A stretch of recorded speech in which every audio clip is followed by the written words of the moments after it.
My mother came from a little island off the coast of County Donegal called Owie Island. And back in the middle 1970s, the last people left the island and it became uninhabited.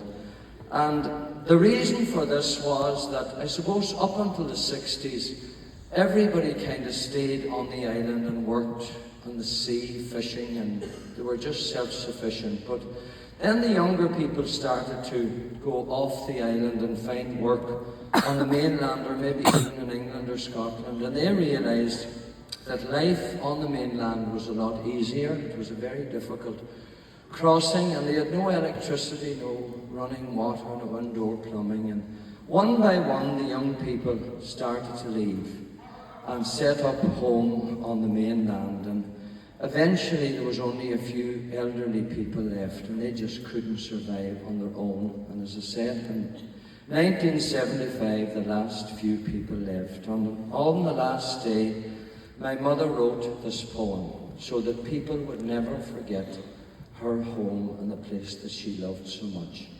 And you know, when they left the island, those last people, they left their homes with everything in it.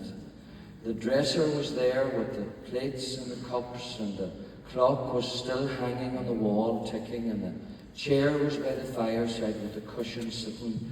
And their heart, they wanted to think they would come back, but they never did. And eventually, as time passed, the houses all fell into disrepair.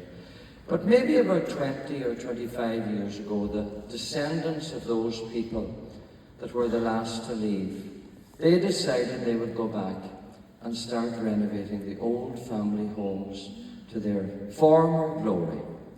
And we were very fortunate that my mother and her younger brother Owen got to go back and see the beginning of the renovation of their old home. My mother at the time was 90 and my uncle was almost 89. It was the first time the two of them had stood in their family home together for 40 years. So it was a very, very poignant experience for all of us.